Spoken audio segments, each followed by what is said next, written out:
on Chalet.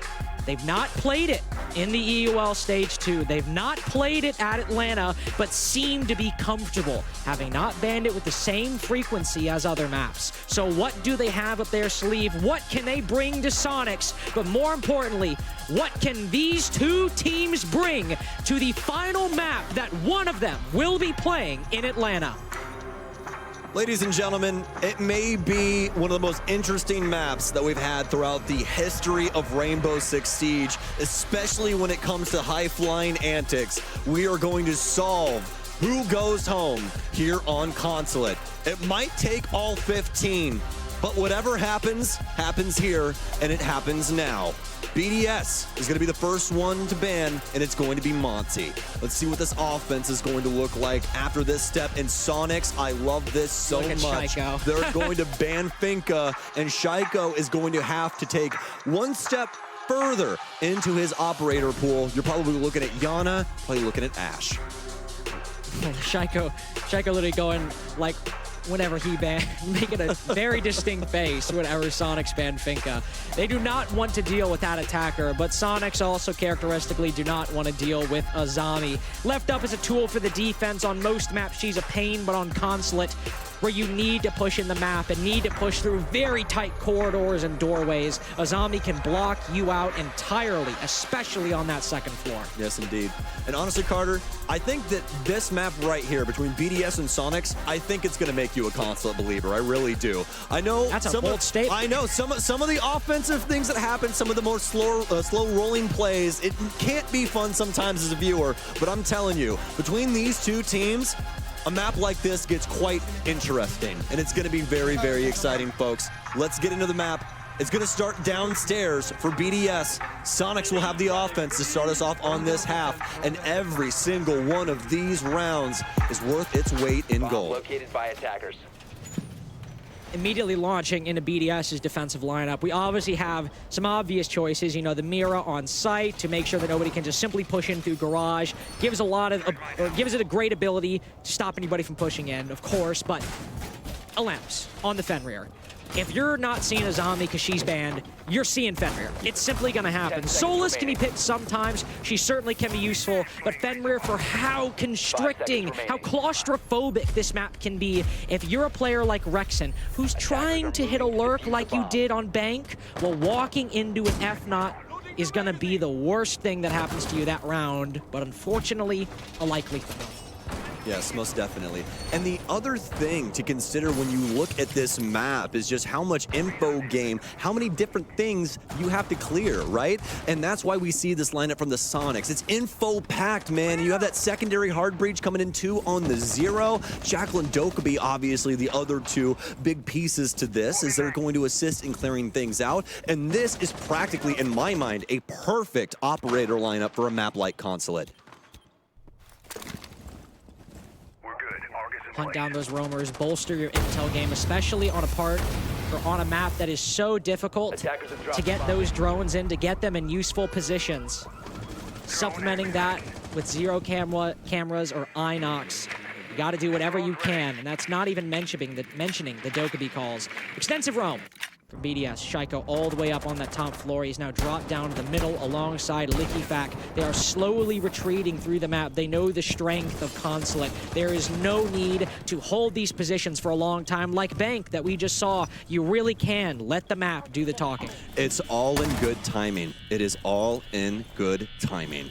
And as you notice, you stare at that clock, you can see we've almost striked halfway between this round, and that's usually when that natural cadence starts to kick in for Siege players. They start looking for the exit hatch, potentially where the pressure could be rolling in from this offense, because they have to start trying to fight this mid-floor and clearing out these players in order to get something going towards the site.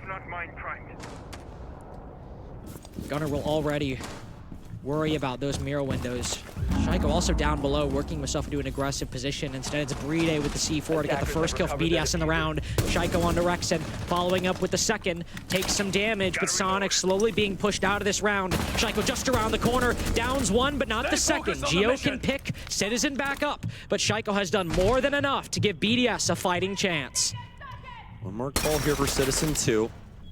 Gunnar maintaining that angle inside of yellow over towards Renshi's Mira here, but it's going to be the patience play from BDS. They have 2 nitro cells, 2 big answers to a potential plant. It's going to be the breaching charge above, and he's going to be forced to play this back a little farther in towards the kitchen. Geo trying to grab him, but it's right on the coattails, and Renshi delivers on the nitro cell. It'll send Geo flying down the hatch.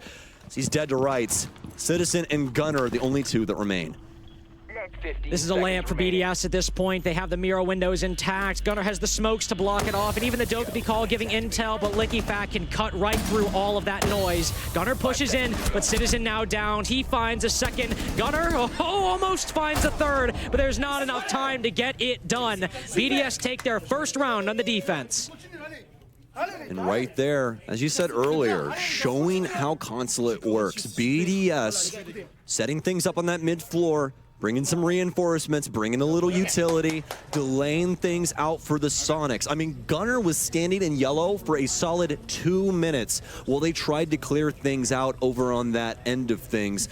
And it eventually works out for them. They're eventually able to get the BDS players to fall off. A little pressure boils up from Shaiko, which obviously downs the Dope for a split second. But it's all in, really positive strategy for BDS as they not only dwindled down the timer, but they got some really big kills onto the Soniqs. They're not able to bully the site in the same way, and BDS able to take at least the first round.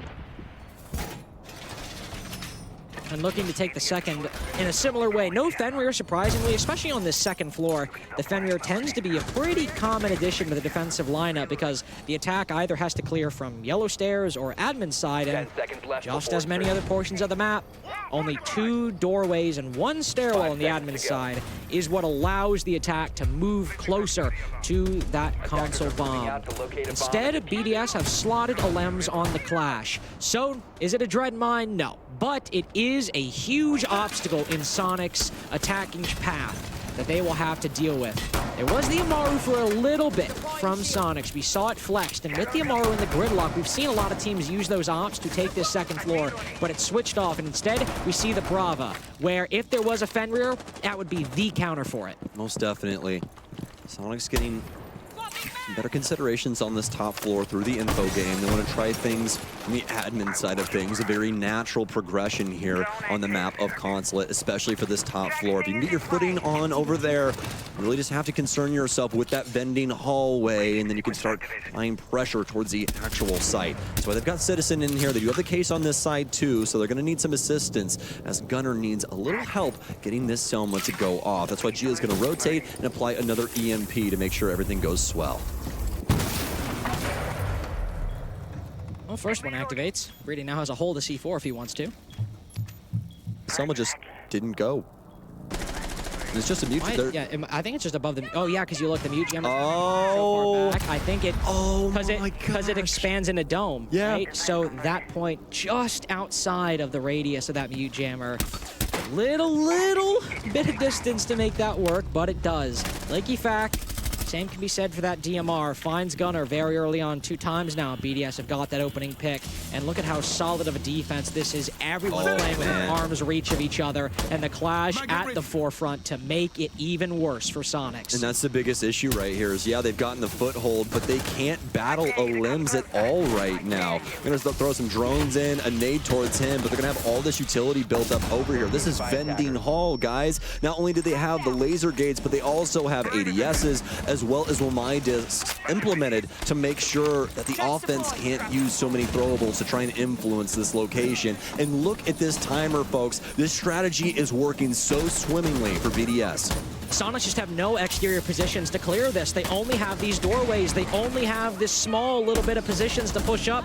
Grixer does find Shaiko, so it's a 4v4, but it's a hollow victory. There's still no real ability for them to push up, and now BDS are retreating at their own timetable, but Bride's still playing close, and when Shiro cut down, now Alems in the 2v4 might have to take that gun out. Indeed he does, but all the kills are going Soniqs' way. It might not matter. Citizen with the backstab. Soniqs went around. That seemed they had no pathway into.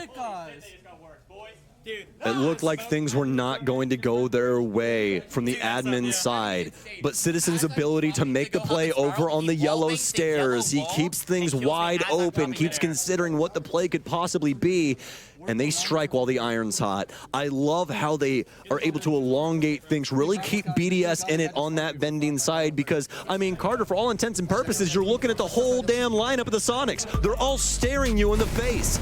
But with some solid nade work, especially coming out of the Soniqs, and this play from Citizen, that's all she wrote for that round. The Soniqs get a desperate one in round 2.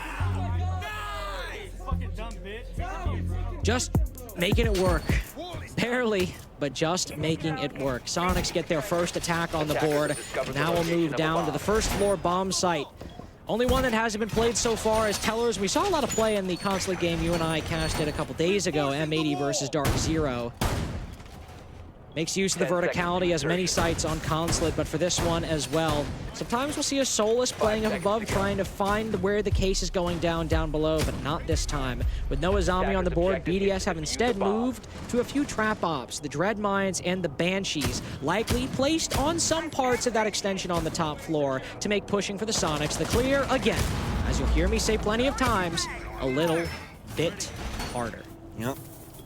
More than likely also going to doctor up some of the holes that they have here, because that's exactly what Citizen was able to exploit. He just works his way up in the back end. There's no goo mines or banshees or anything to dictate that he's there. He's able to get away with a laundry list of kills when he was definitely needed. Gio's going to work his way in. Nook available. She was banned out in map 2, but here in his hands for map 3.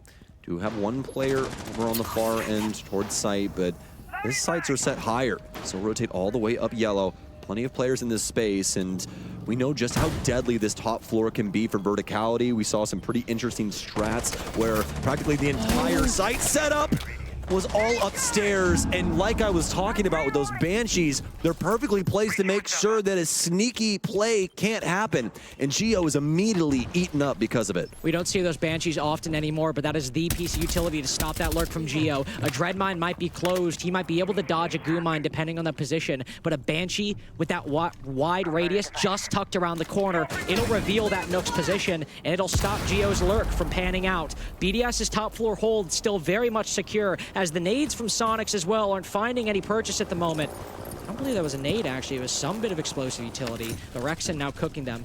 Now about to send it up that hallway. Somebody playing inside of vending.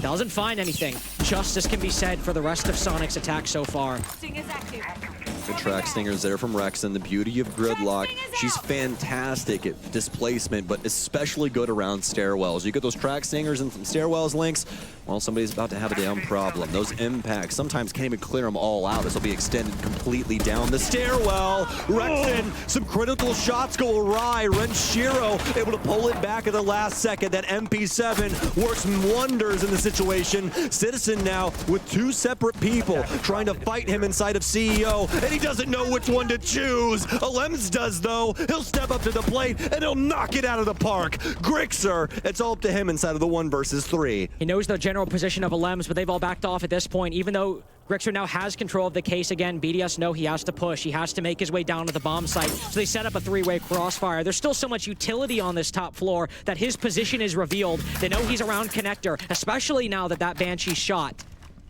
BDS just need to spend 15 seconds doing nothing. Nothing at all. Holding an angle, communicating, but beyond that, just play patiently. You've won the round, and Grixer knows it. He's not even moving down to the bomb site. He's moving out of the building because Soniqs are out of round 3. And there's some serious conversation that has to be going on, because BDS was ahead of the curve on that one. Right when things went wrong for them in that last round, they identified what the strategy could be and what was exploited around yellow, and they patch it up immediately. The ship is ready for water, and BDS's sake, they'll immediately break that champagne bottle against the side and send her off her merry way. Round 4 now, as BDS will take the lead back after a very successful setup that all started at the very beginning with that pick onto Gio. Obviously, as you can see, attack is a very difficult side on Consulate. Even if that engagement maybe goes Sonic's way, that's a way into the round. But if just one gunfight can be won by BDS, that can make it a 3v2 or a 2v1 or a 4v3, whatever it is. If the defense can start with that advantage, it is oh so difficult for the attack to fight back. So now Soniqs will look to change things up. The normal slow full clears are not working out so far. They got them one round, but even in that victory, it was a battle of attrition, really. Yeah, really. Just a slow push through admin, and they barely found any ground until at the last second they won a string of gunfights that got them that round. But even then, so much effort for not that much. Soniqs, wondering why I was stalling, are looking now to the Glass and the Blitz to speed up the pace. I love my life, man. I love it. Get to sit here, watch some damn good Siege between two great teams, and see them try and pull a rabbit out of a hat.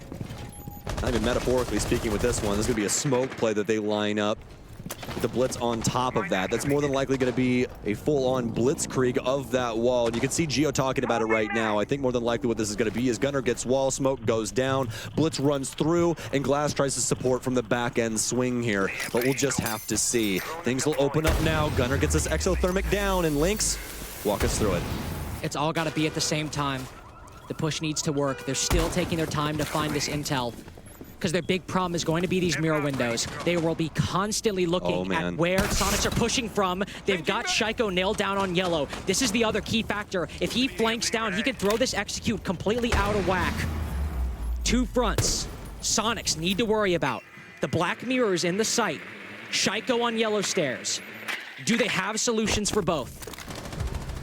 They've got one. It's on to Shaiko too. It's the yellow stairs player, but Liquifac fighting back. Grix are over by the breach, cut down. No, that's all the way up above. Liquifac's able to find a huge pick. Gio also, he's tagged up, but he's moved into a position to put that bomb down. Where's the C4, Renchi? Doesn't matter, he just trusts his teammates to figure it out. Citizen's cover not working as nobody from BDS is biting. They're letting the secondary utility do the talking, and the one time they take a fight, it works out for Alem. Oh, he smoked before the smoke grenade even goes off, or the glasses are activated. BDS completely take control of round 4 as Soniqs quick call. Their plan to do what their previous attacks could not is thwarted at the gates as BDS are unstoppable on the defense. Soniqs doing their damnedest to try and load up a haymaker here for round 4, but instead it's BDS that delivers the killing blow. Fantastic patience from them, not overstepping, not really giving the Soniqs a good look. Yeah, they're able to get Shaiko on that mid floor, but they weren't really aware of what was going on around the rest of the map as they were so focused as to what that setup was going to be, trying to get Gio in and that plant down. And honestly, the key factor to that as well, as soon as Gio enters the garage door there, Lynx, he loses over half his HP. It's so difficult to try and get a plant to go down with that. And Alem's here, oh man, it's a tale as old as time when it comes to Consulate. It's a piano position that does him in. One of the most classic vertical angles to stop a plant. Oh yes. Time and time again, there's been numerous of us that have quickly tried to garner that. So what a great find there from Alems. I mean, if they're not willing to clear you out in that position, you hold on to that with your dear life. 5 seconds. Soniqs bringing out a G2 strategy here. At least I first saw G2 do it. The game plan here, Sam. I'm sure Jack will tell us about it later. So. I made a TikTok on it, so I can tell you about that. You kids and your TikTok. I know. You throw the light wall on through the projector, single panel. You send the Amaru in a couple of different positions. Could be CEO, could be the single window inside a projector itself. Throw the Candelas in, throw the gridlocks and CEO to stop rotations. That's generally the game plan, but let's see if Soniqs either copy it completely or iterate on it for a different effect. I like the fact that we have Citizen in here on the Sense too. You know, we see a lot of heads-up play with a Sense where people just try and roll a light screen across and then plant behind it. But the other thing is, guys, these things bounce around rooms like crazy, and if you just toss all 3 of them randomly in a room, nobody has any idea where to look. It gets really, really saucy. So we'll see what will happen here. Soniqs are going to go through the natural progression of this top floor. There's a couple of things that you would have to adhere to, rather, and this being one of them, the balcony. Light screen goes in, the Gara hook flies in, Gio going for the normal window. Is there a ward in the fight? They've got it prepped. BDS slams 2. Utility and gunplay. He finds the 3rd. Citizen turns his back. Soniqs throwing what might have just been a layup round. But BDS in the exact position to stop it. What are Soniqs to do at this point? Every call, every strat, every player from SQ has been completely stomped. Grixer seeds the map and seeds round 5 as he needs to make sure in round 6 everyone is on the same page. They have got to get this second offensive round. If this is a 5-1 split, I'm terrified for what BDS does to them on offense. The thing is, when it comes to Consulate Links, especially in its current iteration, it is a very utilitarian map. You have to bring in so much utility on the offense and the defense because they are going to front load a lot of these things. Perfect example being that vending hallway where we see a lot of things built up with Wamai discs as well as Jaeger ADSs, but it also just becomes so quickly congested. That's the thing about this new version of this map. It's not as open as it once was, and a perfect prime moment is obviously our friend there inside of Projector, as BDS able to get away with way too much in that position. Grixer now calling the timeout to a close, does pick up 1. Hey, he's not done yet. Hey, whoa. Timeout. No trust, man, no trust. He's still, okay, yeah, hold come on. No trust. He's gonna die to Clash, bro. That's He's gonna... brutal. No, not like this. Please shoot him instead. Just shoot him instead, please. Please. No. Oh, no. That's actually so brutal. I mean, he got both those kills, and BDS was 1 HP. Oh, if he's not that low, that's a winnable clutch, man. We don't get nice things in North America, Lynx. We don't. All right, we gotta struggle. We gotta toil over here first. Did you see the scoreline Mowgli dropped yesterday? I don't want Ashen going against that. Well, he's playing NIP technically. I think actually Wolves playing something else. Yeah, fair Wolves enough. playing D+. I don't want Woogie Man going against that. I don't. Poor Woogie. I'm a Woogie fan. Poor Woogie. But with that being said, no timeout taken, and honestly, a great call from Goddess here. There's no point in 1, actually. They've essentially gotten 2 on this half to try and discuss things just without her. And now Soniqs back to the drawing board. It's going to be a split site take here. They're going to be having to work things more than likely from the top floor. A lot of teams trying to focus on tellers when it comes to this site. That's why you see Grixer over here on the Ram. A lot of people like going to that single panel window. You toss a boogie in, breaks open a lot of that flooring, makes the door downstairs isn't nearly as playable, especially around that pillar position. So, with that being said, Soniqs, can you get it done? Can you get this extremely pivotal last offensive round? I think it's fitting in round 6 as well. We see kind of the final of what I would, just for this particular moment, call the execute ops, right? Because you have your gridlock that is very useful for placing those track stingers to stop rotations at the site. You have the sends, functions as a long line of smokes to allow, say, an Amaru, another one of them, to get an aggressive position. None of those have worked to this point. The Glaz, neither. The Blitz, neither. So Soniqs' last hope for round 6 will be bringing out the Grim in a position far better than he used to be, and honestly, one of the stronger operators on attack, and we in North America are quite fond of him as well, especially if your name is Dark Zero. 1B will already go in to allow the admin clear to relay that it's safe, and now they will likely use 1 more to make sure they can push up past the admin office. Yes, indeed. These logic bombs are probably going to be fast and furious here as Soniqs. I don't think they're messing around anymore, Lynx. I think this is more than likely going to be an accelerator moment here for them, and probably throw that brake pedal right out the window. Have the drone over in the corner. Shaik will be able to go and get that, but it was being manned for the time, so they more than likely know that there is presence on this top floor. Rexon will move his way over to break and try and hold that cross angle to allow the rest of his team to build up behind him. Drone activated. Need to get past admin. If you want a shot, you gotta make it past. You can look down on verticality below, but you need more than that. You've got to make it down to that first floor. Gunner will open up one of these hatches. There's nobody actually inside of the site, as there rarely is, Sam.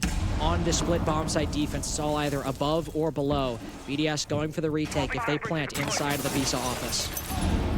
We've seen this time and time again, even in the iteration of Soniqs with Super on it, how this site can go. It's all about finding that safe haven, finding that one moment to be able to plant without a nitro cell blowing off your ankles. Citizen does have a few Bs still left in him. Quite a few, actually, with 4 of them here. He'll bounce once and try and clear out that hallway. And if there was a moment, it's right now. They'll flood in 2 big kills. The plant now starting, but 2 back on the other foot. Grixer will go down. It's up to Gunner. No, it's up to Geo. And a 1 versus 3. You thought they had it, but they've traveled too close to the sun.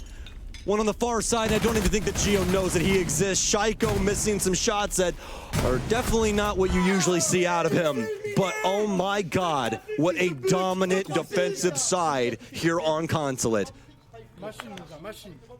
And for Soniqs going into that half, they tried everything. Maybe not everything, but they tried so much. So many adjustments, rush strats, full clears, half clears, vertical play.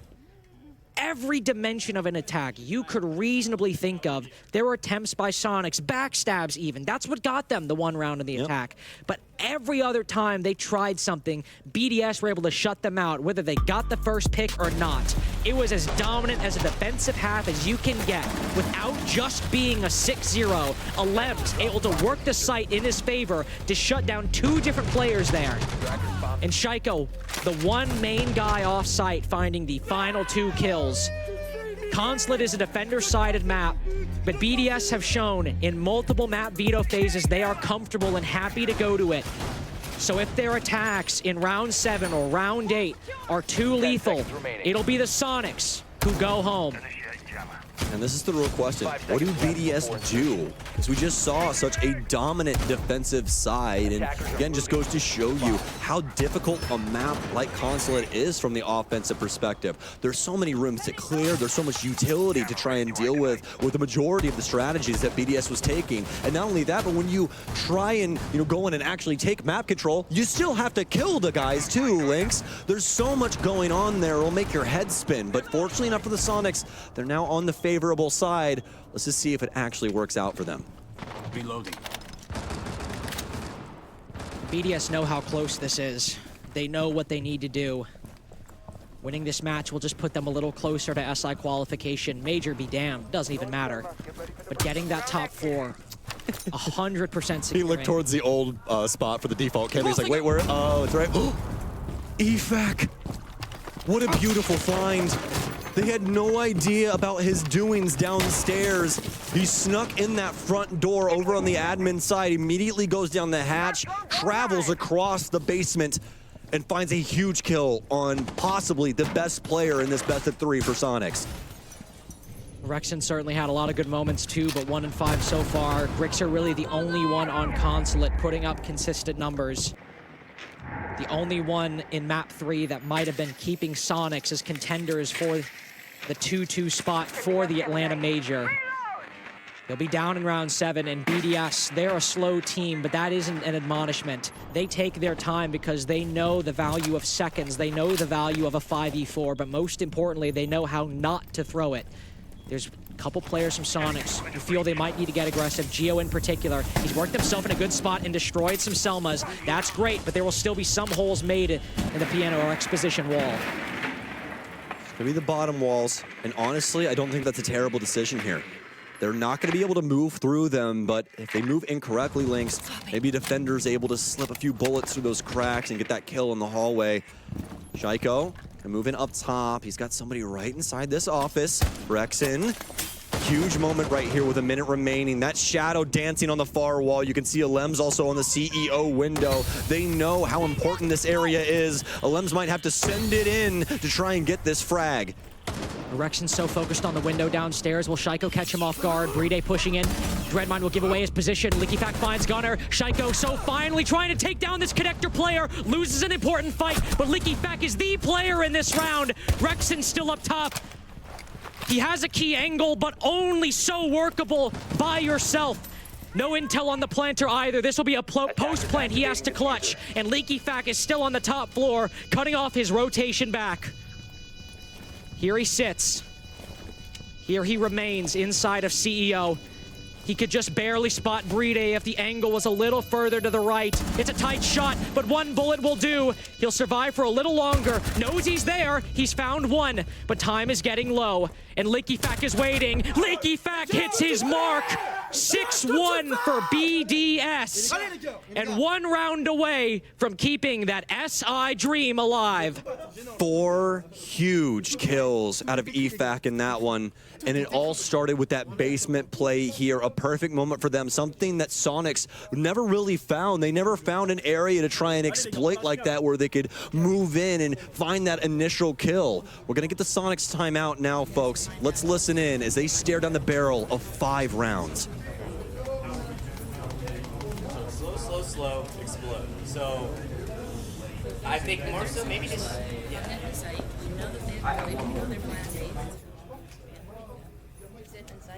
sit in a hard spot. But if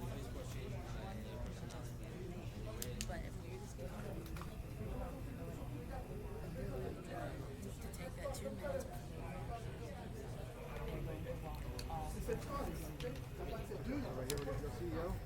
Everyone from the Soniqs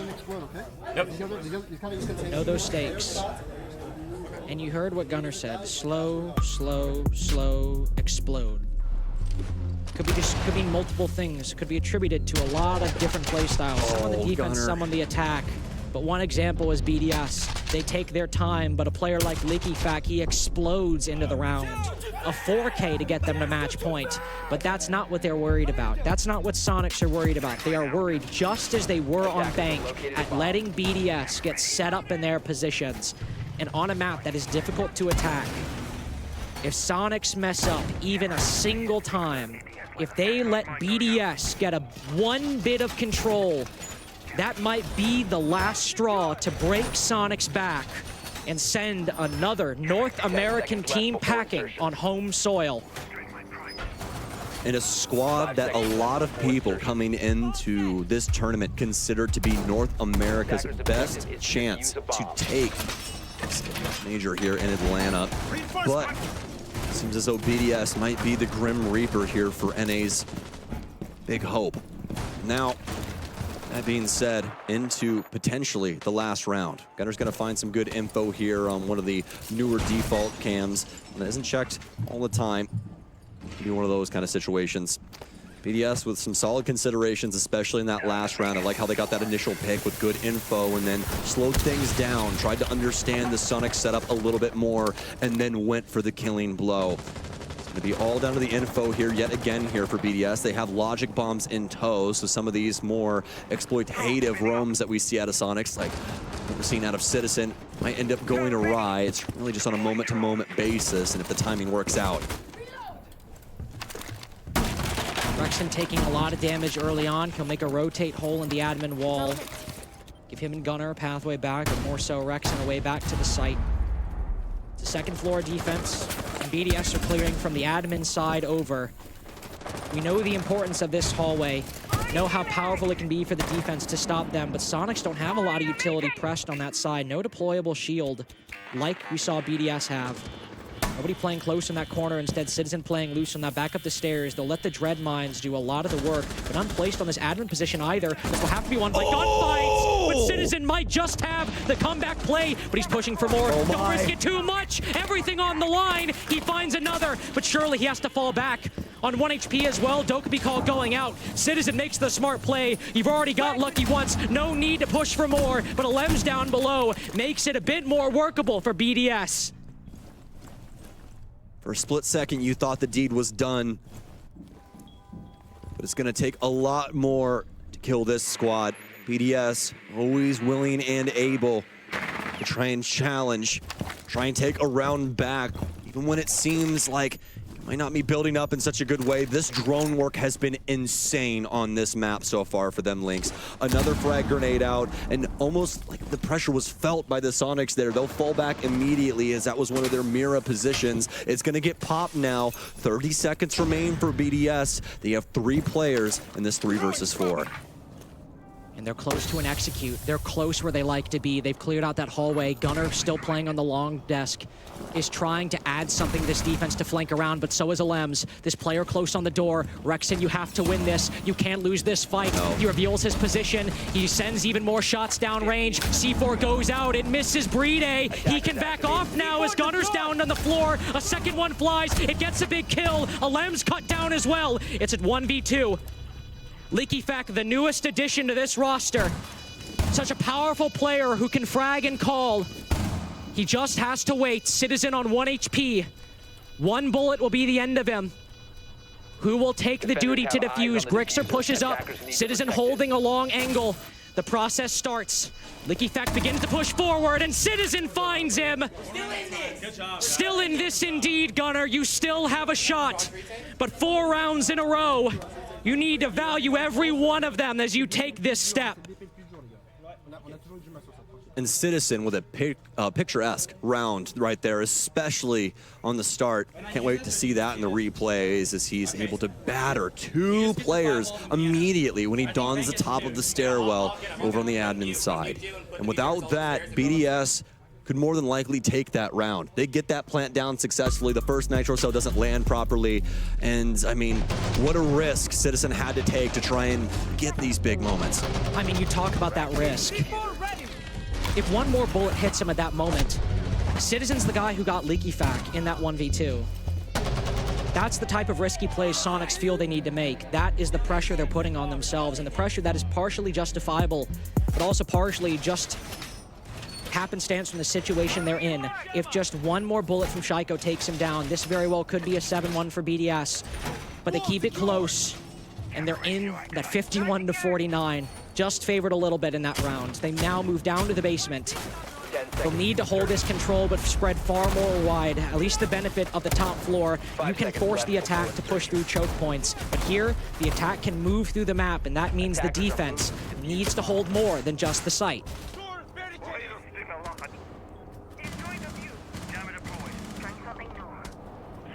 Well, for BDS, a lot of interesting things coming to the surface here. Lems is going to have the Ram. We also have the Gara hook coming in on a basement site too. Don't see that one every single day, but when it comes to Consulate, requires a lot of clear, and EFAC already inside because of that Gara hook. So fly in the top windows, start walking his way through. Citizen hears that man up top too. ERC7 doesn't want to get too aggressive here up against Renshi just yet. BDS, still a lot of things to consider, so I'm going to keep things wide. So just let EFAC work the top floor with, I believe, a boogie drone in tow. Gio now looking at that hatch, contemplating a retreat. Gunner can ensure him that it's safe harbor, but those boogie drones will make either positions a little bit more difficult. Garage breach now opened up. Some shots fired by Grixer. He's spotted from up above. No, that's the Legion, and Lems finds him nonetheless. Gunner rotating around there, and with this angle, Gio is going to feel a lot more worried about dropping down that hatch, a lot more insecure, and Shaiko on the Nook. Not an operator. We find him all that often. That's often Leaky Fact's territory. Shaiko more point and shoot, but now the patient game. Who will he find on this deep, deep lurk? This could be the detrimental play that BDS is trying to bring to Soniqs. Gio, what a find! The shoe's on the other foot this time as Gio was in the exact same position as Shaiko, and the result is the same. Lems tries to move around and fight him off, but Gio's smarter than that. He's gonna take yellow instead and try and force his hand to come around this stairwell and fight this M590. Such a close quarters map. The shotguns are always favorable engagements, and he's gonna keep Alems worried, keep him insecure in his position. That's the advantage, just the threat of the shotgun, not the actual pull of the trigger. As long as Gio can just keep them concerned, keep them at bay, they'll be fine. Remember, this is a basement defense. If you want to talk about BDS, time is a factor. Man disadvantage now a factor too, as Grixer finds one. Smoke canisters going out. Brede at the breach of the moment. Citizen shuts down Leaky Fact. Alems with the trade, but Soniqs are finally starting to get active. They are finally having a say in their own fate. Not by one player, but as a team. Brede gets the trade on the Soulless, but Rexon gets them both. Still a long way to go. Let's not get too excited, but Soniqs are starting to feel like the team we know. It just goes to show you how insane this defensive set is on Consulate. A 5-1 almost feels natural sometimes in moments like this. But BDS already have garnered that 6th round, Carter. That's why this is so scary for the Soniqs. Just to guarantee overtime, we need to see 3 more rounds just like that one right there. And what a great read from them. BDS are taking things slow, slow, slow, then explode. BDS looking for some moments up on that top floor, and Soniqs being able to feel that pressure. They know more than likely what's going to happen, and just that mindset, that perfect moment there for Geo to be able to bring things back across the line. BDS, remember, having that initial pick, but Geo really being the highlight player to elongate that timer on those 2 top floors. BDS also, keep in mind, they still have that tactical timeout. If things start going awry, if BDS start facing problems, they have the advantage. They can hit the pause button. They can win that 1 round off of just a huge timeout. We know the impact it can have. Remember the G2-GK game? Romalo turns that entire G2 side around. BDS could very well do the same if they find themselves in a difficult position where things are going off the rails. Soniqs have already taken theirs. Soniqs have already tried to implement a new strategy. This all needs to be solved in-game from the defense, in the server itself, on the back now of another extended roam. Not as loose as Geo's was or Gunner's was. This will be a more firm hold of the top floor. Slapping that frost mat down too. They know that Licky Fack ended up moving in upstairs pretty quickly the last time, and we're hoping to see that Gara hook again, but he won't be around. Could still catch him. Doesn't want to just swing through there naturally. The first swing is actually going to be over on the admin side of things. This will warm up the drones. Licky Fack and stairs here too. He's going to work his way up towards vending. So it's going to be a full-on team assault from this side of things. Alem's just over on the other side working some drones, and probably just going to be more on some angle holds until he can hop in a window or something and get active once the play builds up to that. 11-4 so far. That's who you want to be your playmaker at the moment. Shiko at a rare 4-7 at this point in the match. This has not been a big game for him, but it just goes to show that this was 6-1 at one point. His team has showed up to play. He is not the win condition at this point. Everyone else can be relied on to do the work, but now Alem is that very player, that X factor. Geo gets him as the first pick. Advantage acquired again for Soniqs. Now don't let it slip away. Citizen's low HP, but on such a key position. He's got to stay alive. 1 bullet remaining now. Away from death. Rexon now low 2. Shiko might just have both of them lined up. Position known on both. He dodges the C4, and Gunner gets another kill. Shiko's still in such a powerful position, but the time to make it happen is slowly slipping away. He should spot the feet as he comes around the corner, but the sight, will it block it? Will the Frost also be able to trade him out? Shiko's just waiting. He knows he has Citizen pinned. He just has to wait a little more. Rexon now looking away. He'll have to react. Selma beans Gunner in the face. Doesn't even matter as he shuts down Brede. Shiko goes for the peak. It doesn't matter as Rexon cuts him down. 5-1 now. On the brink of one of the most dominant wins for Soniqs. They might just be back in the series.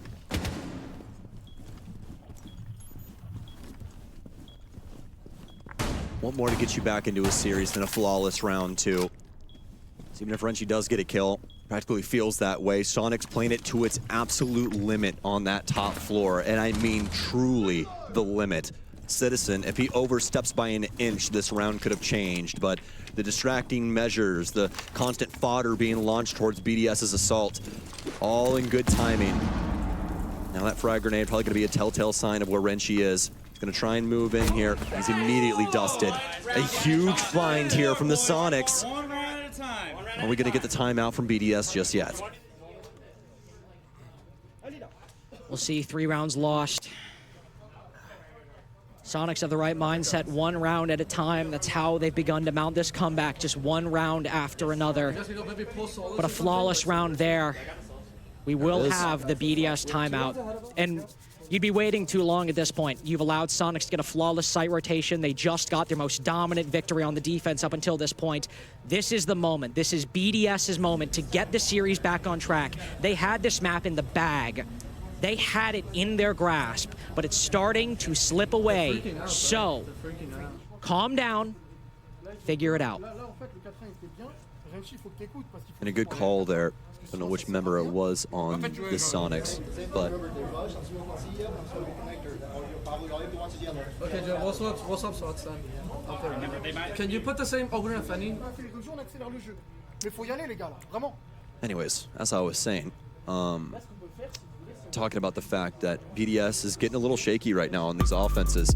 And I mean, this is such a difficult set when it comes to the game of Rainbow Six. Ever since we re-implemented Consulate, right? It used to be a pretty offender-sided map, a lot of really good pressure you could build up from the windows, but the devs, they made sure that you could not play this map in the same way. You cannot just simply sit on a window for 2 minutes, have somebody jump in the building, and then kill everybody as they try and rotate back to site. It doesn't happen that way anymore, Lynx, and it just goes to show you how impactful this defensive game plan can be. The Soniqs, metaphorically speaking, with their back up against the wall, but I mean, them and BDS, they're locked in this elimination chamber. They're the last two remaining, and it is a fist fight to the death. 5 seconds left before insertion. BDS have moved to the other side of the ring. They've talked things through, and now Attackers are moving out to locate a bomb. once more onto the breach. How will they adjust this? Some new ops in the mix. Brede on the Ying, Alems. He's played the gridlock plenty of times, but with renewed importance. He's done a lot of lurking on this grid, especially on Bank. But for the track stingers on Consulate, they are meant to lock down rotations in the site, make moving between the A and the bomb, or the B bomb, excuse me, for Soniqs, make it that much harder. We don't have the Amaru, so it's not going to be a quick blitz in through the connector window, but still, they're likely gunning for an execute, and they're trying to make sure that with this utility, it won't happen. A big kill to start from LickyFac all the way in. Visa finds Citizen down below. And it's been his map when it comes to these opening moments on offense. This is where BDS was able to strike the last time with that move down low and the discovery with the frag grenade. But this time, it's going to be through pure gun skill. He'll take down Citizen, and not even a single shot will return in kind. Beautiful find here from BDS. The frag grenade's now down low. They've established the connection. The minute off the board, BDS looking to try and build things up to their execute point now, but it's going to take a minute here. This top floor can definitely be quite the issue. Shaiko doing his best to try and sneak up that yellow staircase, but Ash is going to be discovered by a goo mine. Or Fenrir or something. I thought he took something out of his ankle there, but... He's discovered by a trap, and that's what's important because it influences Rexon's play. Shaiko has been shut down so consistently on this map, and while earlier for BDS, it wasn't a problem, since then, they have been struggling to compensate for that loss to have that same impact. 4v4 now. The big disadvantage lost by Citizen, it's not as much of a problem now. C4s might be going wide, Soniqs getting a little antsy, but they're keeping BDS on the back foot, and as long as they can delay more time, 6-5 is a very, very real. The minute remaining now. BDS, they have some semblance of what they want to do with this map. They want to try and go for this projector side plant like we saw the last time. And I mean, the beauty of the situation is that they still have 4 guns up, so they can add in things like EFAC moving his way up spiral, but they'll know about him now. Some pre-fires through. He's going to try and get rid of this barb over here on front desk. Fortunately enough for him, nothing really blocking the way, but Alems is going to open the gates up even wider, and Soniqs is going to take a Herculean effort to try and keep BDS at bay. They can move in for the execute now. The Candela's blinding the defenders, but somebody close on the bomb. That's Gunner. This might just be the game-winning position, but can he get the kill? He doesn't even know the bomb is going down just on the opposite side, but they get the kill. It's all a 2v2. Alem's backing off to reload. That's when Gunner strikes. He's put to 1 HP, but they can trade out LickyFac. They both need to hit their shots. The same position LickyFac found himself in. He needs to clutch again. Gunner hitting the defuse. He doesn't have time. LickyFac lets them defuse. Gunner, he gets away with highway robbery. Just 1 round away from their final lease on Consulate. I couldn't hear shit. I was just There you go. He straight up could not hear the case, but it makes a lot of sense. Gunner, in a pivotal moment there, misses that audio cue, and that was almost the undoing of the Soniqs. But fortunately, damn is that kid good when it comes to gunfights. Nobody wrapping around the back end in that pivotal moment, either when he crosses over to the single door. There's so many different things that BDS could have done there, Lynx, to be able to win that round in that moment. But the Soniqs, once again, like a cockroach, man, they're just staying alive through any means necessary. And for BDS now, you saw how confident Alems was at that 6-1, pointing to the strat book, pointing at the winning solution for BDS, but now it's only been 4 rounds, but it feels like an eternity away from that position, because now missing out on SI is a very real possibility for BDS. They're still on match point, still 1 round away. But if we go to overtime, it is far less certain. They need to win this series. They need to make it to the main stage, or we'll be missing out on some of the highest profile players in Rainbow Six in Sao Paulo. Soniqs are already there. This game matters for the major, but it matters far less than it does for BDS. I cannot imagine the pressure on the shoulders of BDS right now. Every single moment in this round matters. The drone work, utility play, absolutely everything at its maximum value. And this, my friends, is Rainbow Six Siege. Let's get into it. EFAC, first logic bomb out there, walking towards site as quickly as possible. I think BDS is flipping the script on this one. They've got intel on one of the players in sight, but EFAC gives away his position. He hits the pre-fire. He was so worried! He was so worried! And now Rexon wraps around. He's got his position. Brine's so focused. Oh he still wins the fight! That's Case on the floor. Rexon has completely stopped BDS's main attempt to catch the defense off guard. Renshiro's worked his way in, and Alems has given them a chance. Shaiko now looking to hold that Case, not necessarily pick it back up, but even that kill from Alems cost a lot of his HP. It's all in the patience now for Soniqs. Shaiko, if there was a moment for you to show up, it's right here and right now. No more frag grenades in Yana nowadays. That's going to be up to Renshi to try and clear out some of these positions, but Soniqs, they've rested on the strategy here, Lynx. They're going to try and elongate this timer. Remember, Lem's also very low on HP. This is more than doable for the North American squad. The French powerhouse getting quite worrisome. And look at this, Alems is rotating to Visa, but Citizen's sitting in this position. He knows that somebody might hit the backside, and that's why he's playing here. That's why he's trying to stop Alems, but can he open that hatch? Do they know? Shaiko gets his kill, though, down below, and Alems drops down the hatch. Citizen can still hit the flank, but BDS have their full manpower, have their full team moving into the site, moving closer. Rexon just around the corner. He's flashed, but do they know he's under that desk? He now pops up. Shaiko starts swinging, and he gets the kill. The C4 goes wide, but now Citizen, you need to make it work. It's just Geo on the site. You brought us so close to victory. You brought us so far, but you've let BDS move into a post plant, move to where they're strongest. He's looking the wrong way, and Shaiko, he closes it out. SI is still here, but for North Americans, they're champions. They're chosen, are sent home far earlier than they should have. The calling of North America continues. With the knife against their neck, BDS fight